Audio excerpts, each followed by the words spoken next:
السلام علیکم رحمۃ اللہ وبرکاتہ۔ رحمت للعالمین حضرت محمد صلی اللہ علیہ وآلہ وسلم سے محبت تمام مسلمانوں کے ایمان کا لازمی جزو ہے، کیونکہ ہمیں نبی رحمت صلی اللہ علیہ وآلہ وسلم کا یہ پیغام پہنچا ہے کہ تم میں سے کوئی اس وقت تک مومن نہیں ہو سکتا جب تک کہ نبی مہربان صلی اللہ علیہ وآلہ وسلم اس کو اپنی اولاد، اپنے والدین اور تمام انسانیت سے بڑھ کر محبوب نہ ہو جائیں۔ آپ صلی اللہ علیہ وسلم کی تعریف بھی بیان کی جائے، آپ کا مقام بھی بیان کیا جائے، وہ مقام جو اللہ نے آپ کو عطا فرمایا۔ اللہ نے آپ کو بڑا اعلیٰ مقام عطا فرمایا۔ آپ صلی اللہ علیہ وآلہ وسلم اللہ کے بندے بھی ہیں اور آپ کے رسول بھی ہیں، اور اللہ کی ساری مخلوقات میں سب سے اول اور اعلیٰ ہیں۔ آپ صلی اللہ علیہ وسلم پوری انسانیت کے سردار اور امام الانبیاء ہیں، جنوں انس، چرند، پرند، شجر، حجر کے نبی ہیں۔ آپ صلی اللہ علیہ وسلم خاتم النبیین ہیں۔ آپ کے بعد دجال اور کذاب تو پیدا ہوں گے، مگر اب کوئی نبی نہیں آئے گا۔ اور آپ صلی اللہ علیہ وسلم یہ اعلان خود فرما گئے کہ لا نبی بعدی۔ آپ صلی اللہ علیہ وسلم وہ ہستی ہیں کہ جنہیں اللہ رب العزت مقام محمود عطا کریں گے۔ آپ تمام مخلوق میں سب سے زیادہ اللہ سے ڈرنے والے اور تقوی رکھنے والے تھے۔ اور جب ان تین صحابہ نے یہ ارادہ کیا تھا کہ اپنی استطاعت سے بڑھ کر کچھ اعمال اور عبادت کریں گے، تو اللہ کے نبی صلی اللہ علیہ وسلم نے انہیں ایسا کرنے سے منع فرما دیا تھا۔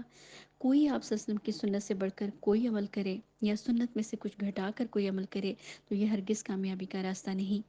کامیابی کا فقط راستہ تو اتباع رسول صلی اللہ علیہ وآلہ وسلم ہی ہے۔ عید میلاد النبی کی شکل میں نبی سے محبت کا اظہار کرنے والوں سے میرا سوال ہے کہ جن صحابہ نے اپنی گردنیں کٹوا دیں، اپنے بیوی بچے اور گھر بار قربان کر دیے، اپنے ہاتھ، بازو، ٹانگیں کٹوا دیں، ان کے لیے کیا یہ کیک کاٹنے، جلوس نکالنے، جھنڈیاں لگانا اور چراغاں کرنا کوئی مشکل کام تھا؟ آپ نے فرمایا کہ احد کے میدان میں دائیں دیکھتا تھا تو مجھے عمارہ نظر آتی تھی، بائیں دیکھتا تھا تو عمارہ رضی اللہ تعالیٰ عنہا میرا دفاع کرتی نظر آتی تھی۔ کیا عمارہ کے لیے گھر بیٹھ کر میلاد نبی منانا کوئی مشکل کام تھا؟ آپ صلی اللہ علیہ وآلہ وسلم سے امت کی محبت کا اظہار تو آپ کی اطاعت و اتباع سے ہونا تھا، مگر افسوس جس چیز کا حکم نبی نے ہمیں دیا وہ ہم نے فراموش کر دیا، اور جس راستے اور جن کاموں سے آپ نے ہمیں روکا اور منع فرمایا اس کام کو ہم نے ڈنکے کی چوٹ پر اپنا لیا۔ عید میلاد النبی منانا اگر گناہ کا کام ہے تو سب مسلمانوں کو اس سے بچنا چاہیے تھا، اور اگر یہ ثواب اور نبی سے محبت کا اظہار تھا تو پھر سب مسلمانوں کو منانا چاہیے تھا۔ سوال یہ پیدا ہوتا ہے کہ پھر ابو بکر صدیق رضی اللہ تعالیٰ عنہ، عمر فاروق رضی اللہ تعالیٰ عنہ، عثمان غنی رضی اللہ تعالیٰ عنہ اور حضرت علی رضی اللہ تعالیٰ عنہ اس ثواب اور اس اظہار محبت سے کیوں محروم رہ گئے؟ اگر یہ ثواب تھا تو قرآن اس پر خاموش کیوں ہے؟ اگر یہ ثواب تھا تو احادیث اس کے ذکر سے خالی کیوں ہیں؟ اگر یہ ثواب تھا تو صحابہ کی سنت میں موجود کیوں نہیں ہے؟ اس عید کے بارے میں کہا جاتا ہے کہ اس کا منانا ثواب ہے، اجر ہے، جنت میں جانے کی گارنٹی ہے، تو پھر صحابہ، تابعین، تبع تابعین، محدثین اور عامہ دین اس سے کیوں محروم رہے؟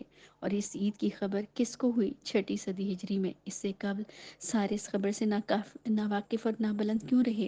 اور جب قرآن و حدیث اور صحابہ، تبع تابعین اور تابعین اور محدثین نے اس کی کوئی سند ہی نہیں دی تو پھر کس کو اور کہاں سے الہام ہوا؟ دشمنان اسلام مسلسل اسلام کے خلاف سازشیں کرنے میں مصروف ہیں۔ وہ نہیں چاہتے کہ مسلمان جاگ جائیں اور اپنے اصل مقصد زندگی کو پہچان لیں۔ وہ نہیں چاہتے کہ مسلمان اپنے اصل دین کو سمجھیں، قرآن و حدیث کو سمجھیں، کیونکہ وہ جانتے ہیں کہ جس دن مسلمان جاگ گئے اور انہوں نے قرآن و سنت کو سمجھ لیا اور مسلمانوں پر دین حق کے غلبے کی فکر غالب ہو گئی تو پھر کفر مٹ جائے گا اور مسلمان غالب آ جائیں گے۔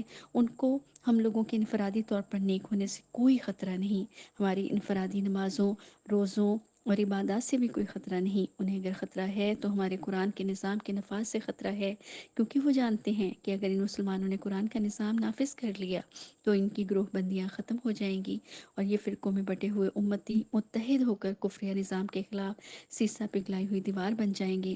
اسی لیے دشمنان اسلام چاہتے ہیں کہ مسلمان اصل دین کو چھوڑ کر، قرآن و حدیث کی تعلیمات کو چھوڑ کر اپنے اپنے فرقوں اور مسلکوں کی اندھی تقلید کرتے رہیں اور مسلمان ہی آپس میں لڑتے رہیں، تاکہ دشمنان اسلام کی طرف کسی مسلمان کا دھیان ہی جانے نہ پائے، اور اسی لیے دشمنان اسلام نے مسلمانوں کو آپس میں گتھم گتھا کر دیا۔ خود سوچیں، دشمنان اسلام کو مسلمانوں کے جشن عید میلاد النبی منانے سے کیا خطرہ یا نقصان ہو سکتا ہے؟ بلکہ حقیقت تو یہ ہے کہ اس بدعت کے بانی بھی وہ دشمن خود ہی ہیں، اور اس میں موجود حرکات و سکنات بھی انہی دشمنان اسلام کی تقلید کا منہ بولتا ثبوت ہیں۔ اس کے برعکس دشمنان اسلام کو مسلمانوں کے دین سیکھنے سے خطرہ ہے، قرآن سیکھنے سے خطرہ ہے، قرآن کے نفاذ سے خطرہ ہے، سنت کے قائم ہو جانے سے خطرہ ہے، شرعی سزاؤں سے خطرہ ہے، جہاد سے خطرہ ہے، متحد ہو جانے سے خطرہ ہے، فرقوں اور مسلکوں کے ختم ہو جانے سے خطرہ ہے، مدرسوں سے خطرہ ہے، حفاظ سے خطرہ ہے، ہمارے حق پر قائم علماء سے خطرہ ہے۔ اس لیے ان چیزوں کو منظر عام سے ہٹایا جا رہا ہے، یعنی سنت کو دبا کر متبادل کے طور پر بدعتیں پیدا کی جا رہی ہیں تاکہ اہم سے غیر اہم کی طرف لے جایا جا سکے۔ آج سے 25 سال پہلے تک 12 ربیع الاول کو 12 وفات کے نام سے منایا جاتا تھا، تب بھی دشمنان اسلام مسلمانوں سے ان کے نبی کی وفات کے دن کو جشن کی طرح منواتے رہے، حلوے پکواتے اور مٹھائیاں بنٹواتے رہے، پہاڑیاں بنواتے اور مسلمانوں کو نبی کی وفات کے دن نچواتے رہے۔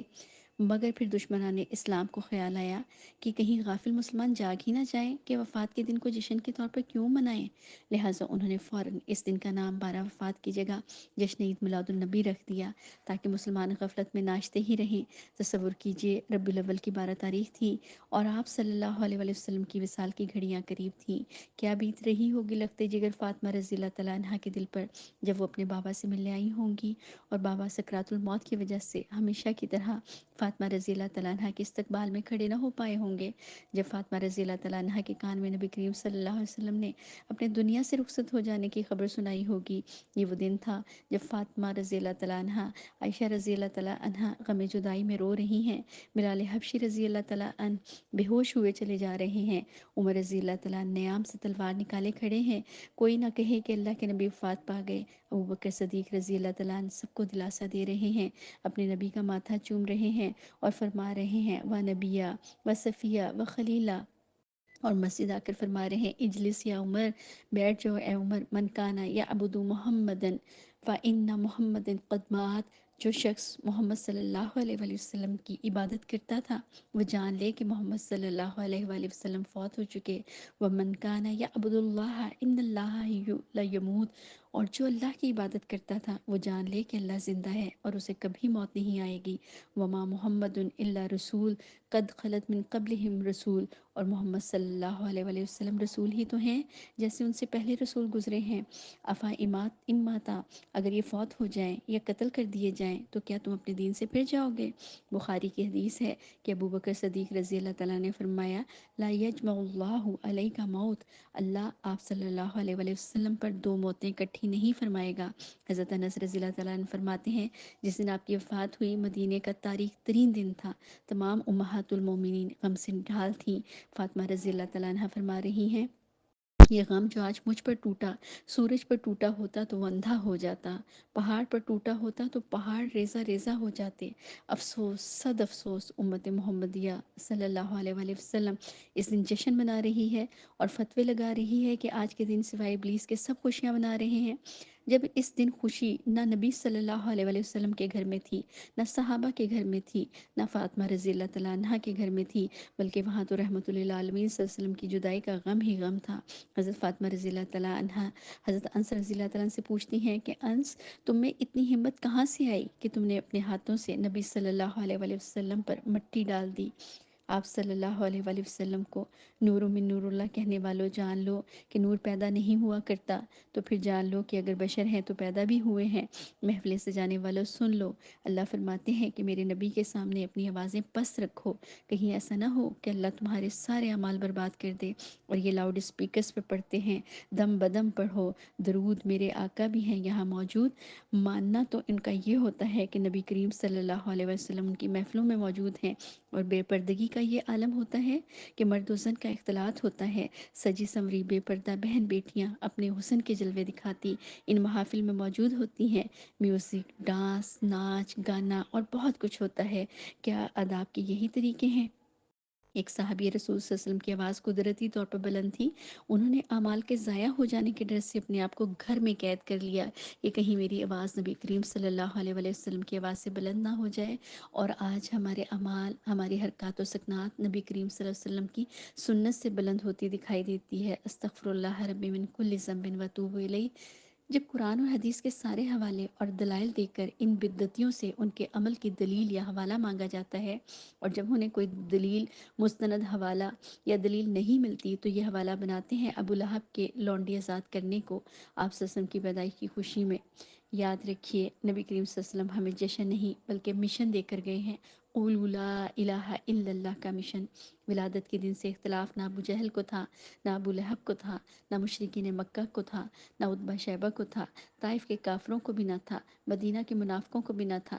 یہ محبت کرنے والے کفار مکہ، قریش مکہ آپ کے دشمن کب بنے؟ آپ صلی اللہ علیہ وسلم پر پتھر کب برسائے؟ آپ صلی اللہ علیہ وسلم کے رستوں میں کانٹے کب بچھائے؟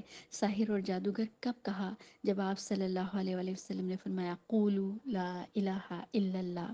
ابو لہب نے کہا تیرے پیچھے اپنے آباء و اجداد کا دین چھوڑ دیں. ابو لہب نے کہا آپ کو کہ نعوذ باللہ تیرے ہاتھ ٹوٹ جائیں. اللہ نے فرمایا تبت یدا ابی لہب و تب. ان کافروں کو اختلاف ولادت سے نہیں تھا، بلکہ آپ صلی اللہ علیہ وسلم کے مشن سے تھا، توحید کے مشن سے اختلاف تھا. بلغوا انی ولو آیا، پہنچا دو مجھ سے خواہ ایک لفظ ہی کیوں نہ ہو. کہ اختلاف تو دشمنان اسلام کو، اختلاف تو بدعتیوں کو اس بات سے ہے کہ توحید کی بات نہ کی جائے، اللہ کے پیغام کی بات نہ کی جائے، جبکہ نبی کریم صلی اللہ علیہ وسلم کا مشن ہی ایک تھا کہ اللہ کے پیغام کو دنیا کے کونے کونے تک پہنچا دیا جائے، اللہ تعالیٰ کی توحید کو واضح کر کے لوگوں کے سامنے بیان کر دیا جائے. مشرکین مکہ بھی نبی کریم صلی اللہ علیہ وسلم کو آفرز دیا کرتے تھے کہ محمد صلی اللہ علیہ وسلم تم اپنے دین پر قائم رہو، مگر ہمارے بتوں کو برا نہ کہو، مگر ہمارے شرک پر پابندی نہ لگاؤ. لیکن نبی کریم صلی اللہ علیہ وسلم کو اللہ تعالیٰ نے فرمایا کہ پہنچا دو ان تک پیغام توحید کا، ایک الہ کا، ایک اللہ کی بندگی کا، ایک رسول کے اطاعت کا. اس لیے نبی کریم صلی اللہ علیہ وسلم فرمایا کہ پہنچا دو مجھ سے خواہ ایک لفظ ہی کیوں نہ ہو. سنت میں شک پیدا کرنا، سنت میں کمی کرنا، سنت کا انکار کرنا، سنت میں اپنی طرف سے تعویلیں کرنا، یہ ہے اصل میں گستاخی. سنتوں کو سینے سے لگائیے، دین کو سیکھیے، قرآن سے رہنمائی حاصل کیجیے، حدیث سے وضاحت طلب کیجیے، صالحہ صحبتیں اختیار کیجیے. اگر محبت کے طریقے اور انداز ہی سیکھنے ہیں تو آئیے قرآن سے سیکھتے ہیں، احادیث سے سیکھتے ہیں، سنت رسول صلی اللہ علیہ وسلم سے سیکھتے ہیں، اور صحابہ کے عملی نمونوں سے سیکھتے ہیں. سورہ نساء کی آیت نمبر 69 کی تفسیر کے حوالے سے تفسیر ابن کثیر میں ایک انصاری صحابی صبان رضی اللہ تعالیٰ عنہ کا واقعہ پیش کیا گیا ہے کہ انہوں نے اللہ کے نبی سے اپنی بے چینی کا اظہار کیا اور اس کی وجہ بتائی کہ مجھے آپ کا دیدار کیے بغیر قرار نہیں آتا. میں جب تک آپ کی محفلوں میں موجود ہوتا ہوں، آپ کے چہرہ اقدس کو دیکھتا ہوں اور قرار پاتا ہوں، لیکن جب اپنے گھر جاتا ہوں بیوی بچوں کے درمیان آپ کی یاد ستاتی ہے اور دوبارہ دوڑا ہوا آتا ہوں آپ کی مجلس میں، آپ کی مسجد میں، اور آپ کے دیدار سے اپنی آنکھیں ٹھنڈی کر لیتا ہوں، مگر پریشان ہوں کہ کل قیامت کے دن آپ تو انبیاء کی صف میں ہوں گے اور میں عام لوگوں کی، تو میں آپ کا دیدار کیسے کر پاؤں گا. صحابی کی یہ بات سن کر اللہ کے نبی صلی اللہ علیہ وسلم بھی خاموش ہو گئے، اور پھر اللہ نے سورۃ نساء کی یہ آیات نازل فرمائیں وَمَن يُطِعِ اللَّهَ وَرَسُولَهُ فَأُولَٰئِكَ مَعَ الَّذِينَ أَنْعَمَ اللَّهُ مِنَ النَّبِيِّينَ وَالصِّدِّيقِينَ وَالشُّهَدَاءِ وَالصَّالِحِينَ وَحَسُنَ أُولَٰئِكَ رَفِیقًا. اور جو کوئی اطاعت کرے گا اللہ اور رسول کی تو قیامت کے دن ہوگا انبیاء، صدیقین، شہداء اور صالحین کے ساتھ. اور کیا ہی بہترین ساتھی ہیں یہ. دیکھیے صحابی رسول صلی اللہ علیہ وسلم نے اللہ کے نبی کے دیدار کا سوال کیا، آپ کی محبت کا سوال کیا، اور نبی کریم صلی اللہ علیہ وسلم نے انہیں کیا کہا کہ آپ کیوں میرے عاشق اور مجھ سے محبت کرنے والے ہیں اس لیے آپ کل میرے ساتھ ہوں گے.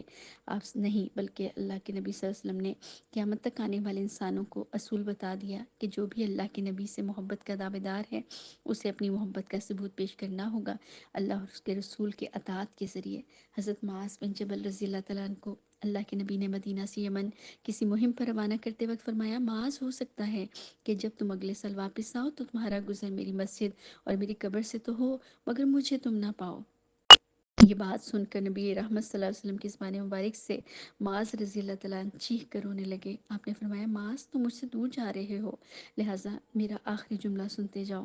قیامت کے دن مجھ سے سب سے زیادہ قریب وہ ہوں گے جو متقی ہوں گے، جو بھی ہوں اور جہاں چاہے رہتے ہوں، یعنی وہ صرف مکہ مدینہ کے رہائشی نہیں ہوں گے، بلکہ دنیا کے کسی بھی کونے میں رہنے والے اور کسی بھی رنگ و نسل کے وہ لوگ ہوں گے جن کے دلوں میں اللہ کا خوف ہوگا، اور یہ خوف انہیں اپنے اعمال کی درستگی کا احساس دلاتا رہے گا۔ دیکھیے نبی کریم صلی اللہ علیہ وسلم نے اپنی قربت کا ذریعہ اللہ کا تقوی بتایا، اور اللہ نے سورۃ نساء میں فرمایا وَمَن يُطِعِ الرَّسُولَ فَقَدْ أَطَاعَ اللَّهَ، جس نے رسول صلی اللہ علیہ وآلہ وسلم کی اطاعت کی بس اس نے اللہ کی اطاعت کی، یعنی اصل میں اطاعت ہی محبت ہے، اور اگر اطاعت کی جائے گی تو محبت خود ثابت ہو جائے گی، اور اگر اطاعت نہ ہوئی تو محبت نہ ہو سکے گی، اور محبت کے فقط کھوکھلے دعوے اور نعرے ہی رہ جائیں گے۔ جبکہ اللہ کو تو ضرور دیکھنا ہے کہ اپنے ایمان کے دعووں میں سچا کون اور جھوٹا کون۔ اللہ کے نبی صلی اللہ علیہ وسلم نے فرمایا وَمَنْ أَحَبَّ سُنَّتِي فَقَدْ أَحَبَّنِي، جس نے میری سنت سے محبت کی بس اس نے مجھ سے محبت کی، اور پھر فرمایا وَمَنْ أَحَبَّنِي وَكَانَ مَعِيَ فِي الْجَنَّةِ، اور جس نے مجھ سے محبت کی وہ جنت میں میرے ساتھ ہوگا۔ سبحان اللہ، یعنی اللہ تعالیٰ کے نبی صلی اللہ علیہ وسلم نے محبت کا جو تقاضا بتایا وہ یہ تھا کہ اطاعت کی جائے۔ جو شخص نبی کریم صلی اللہ علیہ وسلم کی سنت سے اطاعت کرے گا، جو ان کے طریقے سے اطاعت کرے گا، جو اس طریقے سے اطاعت کرے گا کہ میرے نبی نے کیا پسند کیا، میرے نبی نے کس چیز کو اپنی آنکھوں کی ٹھنڈک کہا، میرے نبی نے کس چیز کو اپنے دل کا نور کہا، جو شخص ان چیزوں سے محبت کرے گا اصل میں وہی محبت کرنے والا ہوگا نبی کریم صلی اللہ علیہ وسلم سے۔ حضرت انس رضی اللہ تعالیٰ فرماتے ہیں کہ ہم صحابہ کو اللہ کے نبی صلی اللہ علیہ وسلم کی یہ بات سن کر اس قدر خوشی ہوئی کہ اس سے پہلے کبھی کسی اور بات سے ایسی خوشی نہ ہوئی تھی۔ کیوں؟ کیونکہ وہ صحابہ جانتے تھے کہ وہ اللہ اور اس کے رسول صلی اللہ علیہ وسلم کی اطاعت کے ذریعے ہی ان سے محبت کرنے والے ہیں، یعنی ان کی زندگیوں میں ان کے عملوں میں سچی اطاعت موجود تھی۔ اس وجہ سے ان کو خوشی ہوئی کہ آج ہم کہہ سکتے ہیں کہ ہمیں اللہ اور اس کے نبی صلی اللہ علیہ وسلم سے سچی محبت ہے۔ کیا ہمارے عمل اس بات کی گواہی دیتے ہیں؟ کیا ہمارے رویے اس بات کی گواہی دیتے ہیں؟ کیا ہمارے اعمال اور ہمارے اخلاق اس بات کی گواہی دیتے ہیں؟ کیا ہماری دیانتداریاں اس بات کی گواہی دیتی ہیں؟ کیا ہمارے عہد کے پاس اس بات کی گواہی دیتے ہیں؟ کیا ہماری سچائیاں اس بات کی گواہی دیتی ہیں؟ کیا ہماری اولادوں کی تربیتیں اس بات کی گواہی دیتی ہیں؟ کیا ہماری مسجدوں سے اٹھنے والی اذان کی پکاریں اس بات کی گواہی دیتی ہیں؟ مسجد میں جانے والے نمازی اس بات کی گواہی دیتے ہیں کہ ہم نبی کریم صلی اللہ علیہ وسلم سے محبت کرنے والے ہیں؟ کیا ہمارا نظام تعلیم اس بات کی گواہی دیتا ہے کہ ہم نبی کریم صلی اللہ علیہ وسلم سے محبت کرنے والے ہیں؟ کیا ہمارا قرآن سے لگاؤ، قرآن سے محبت، قرآن کو سیکھنے، قرآن کو پڑھنے، قرآن کو جاننے، اس پر عمل کرنے کا ذوق و شوق اس بات کی گواہی دیتا ہے کہ ہم اللہ اور اس کے نبی صلی اللہ علیہ وسلم سے محبت کرنے والے ہیں؟ ارے محبت تو پل پل جینے اور مرنے کا نام ہے۔ اپنے ہر اصول کو قربان کر دینا قرآن اور سنت کے طریقوں پر، یہ محبت ہے۔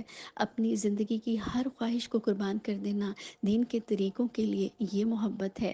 اگر محبت کا دعویٰ کرنا چاہتے ہیں تو سیرت نبی صلی اللہ علیہ وسلم کا مطالعہ کرنا پڑے گا۔ اگر محبت کا دعویٰ کرنا چاہتے ہیں ہم تو ہمیں نبی کریم صلی اللہ علیہ وسلم نے جس قرآن کے لیے 23 سال اپنی زندگی کے لگائے، ہمیں اس قرآن کو سیکھنا ہوگا، جاننا ہوگا، اور اس کو منو ان دوسروں تک پہنچانا ہوگا۔ وآخر دعوانا ان الحمد للہ رب العالمین۔